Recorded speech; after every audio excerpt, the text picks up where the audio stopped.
Russell viper সম্পর্কে সাম্প্রতিক গবেষণা এবং পর্যবেক্ষণের ভিত্তিতে যা জানা গেছে তা উদ্বেগজনক। এই বিষধর সাপ বাংলাদেশের ২৭টি জেলায় ছড়িয়ে পড়েছে, বিশেষ করে পদ্মা নদীর তীরবর্তী এলাকায় এবং ঢাকার কাছাকাছি দোহারে চরাঞ্চলে। রাসেল ভাইপার সাধারণত ঝোপ, জঙ্গল, ঘাস, বন, ম্যানগ্রোভ এবং ফসলের ক্ষেতে বাস করে। রাসেল ভাইপার নামকরণের ইতিহাস: ব্রিটিশ শাসনামলের সময় স্কটিশ সার্জন প্যাট্রিক কাসে ১৭৯৬ সালে ভারতে এই সাপ সম্পর্কে গবেষণা করেন। তার নামানুসারে এই সাপের নাম রাখা হয় রাসেল ভাইপার। স্থানীয়ভাবে এই সাপ চন্দ্রবোরা ও উড়ুবোরা নামেও পরিচিত। বাংলাদেশে প্রায় ১০০ বছর ধরে এই সাপের অস্তিত্বের কোনো খবর পাওয়া যায়। তবে ২০১৩ সালে রাজশাহী মেডিকেল কলেজের চিকিৎসকরা প্রথমবারের মতো রাসেল ভাইপারের কামড় খাওয়া একজন রোগীকে শনাক্ত করেন। বাংলাদেশে রাসেল ভাইপার কিভাবে এসেছে এবং এর বিস্তার সম্পর্কে বিভিন্ন গবেষণা এবং পর্যবেক্ষণ রয়েছে। ২০১৮ সালে বাংলাদেশে এশিয়াটিক সোসাইটি জার্নালে প্রকাশিত একটি গবেষণা প্রবন্ধে বলা হয়, বাংলাদেশের বিভিন্ন এলাকায় স্বল্প সংখ্যক রাসেল ভাইপার সবসময় ছিল, কিন্তু বংশবিস্তার, উপযুক্ত পরিবেশ ও পর্যাপ্ত খাদ্যের অভাবে এদের উপস্থিতি তেমন বোঝা যায়নি। সাম্প্রতিক বছরগুলোতে রাসেল ভাইপারের সংখ্যা বৃদ্ধির অন্যতম প্রধান কারণ হলো একই জমিতে বছরে একাধিক ফসল ফলানো।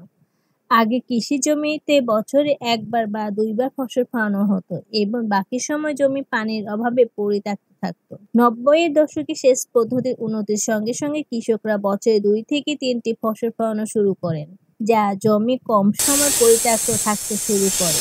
সারা বছর ক্ষেতের ফসল থাকায় জমিতে ইঁদুরের সংখ্যা বৃদ্ধি পায়, যা রাসেল ভাইপারের প্রধান খাদ্য। পর্যাপ্ত খাদ্য পেয়ে সাপের বংশবিস্তারের জন্য উপযুক্ত পরিবেশ পায়। জন্মের ধরন: বেশিরভাগ সাপ ডিম পারলেও রাসেল ভাইপার সরাসরি বাচ্চা দেয়। স্ত্রী রাসেল ভাইপার সাধারণত ২০ থেকে ৪০টি বাচ্চা দেয়, তবে ৮০টি পর্যন্ত বাচ্চা দেওয়ার রেকর্ডও রয়েছে। প্রবেশের সম্ভাব্য কারণ: বর্ষাকালে নদীর পানি বাড়ার ফলে ভারতের নদ-নদী থেকে ভেসে এই সাপ বাংলাদেশে প্রবেশ করতে পারে। পদ্মা ও বহির্ণে এই সাপ সবচেয়ে বেশি পাওয়া গেছে।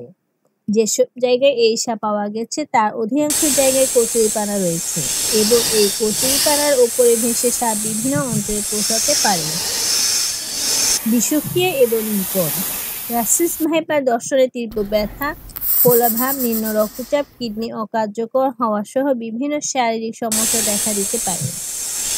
বিশ্ব স্বাস্থ্য সংস্থার ২০১৯ সালের প্রতিবেদনে বলা হয়েছে, বাংলাদেশে প্রতি বছর প্রায় ৫,৮০,০০০ মানুষ সাপের কামড়ের শিকার হন এবং বছরে অন্তত ৬,০০০ মানুষ মারা যান। রাসেল ভাইপার দর্শনের রোগীরা চিকিৎসাধীন অবস্থাতেও প্রতি ৩ জনে ১ জন মারা যাওয়ার রেকর্ড রয়েছে, যা এ সাপের বিষক্রিয়ার মারাত্মক পরিচায়ক। বাংলাদেশি রাসেল ভাইপার অ্যান্টিভেনম: বাংলাদেশে স্থানীয়ভাবে অ্যান্টিভেনম উৎপাদন না হলেও ভারত থেকে আমদানি করা হয়, তবে স্থানীয় সাপের জন্য স্থানীয় অ্যান্টিভেনমই সবচেয়ে কার্যকর হতে পারে।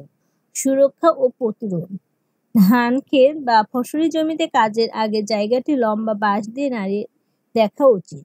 গামবুট ও জিন্সের ট্রাউজার পরে জমিতে নামা ভালো। রাসেল ভাইপারের কামড়ের ক্ষেত্রে তৎক্ষণাৎ ক্ষত স্থানের ওপর নিচে হালকা ব্যান্ডেজ পেঁচিয়ে দ্রুত হাসপাতালে নিয়ে যেতে হবে। এই সাপের ব্যাপারে সজাগ থাকা এবং সঠিক প্রতিরোধমূলক ব্যবস্থা গ্রহণ করা খুবই জরুরি। ধন্যবাদ সবাইকে।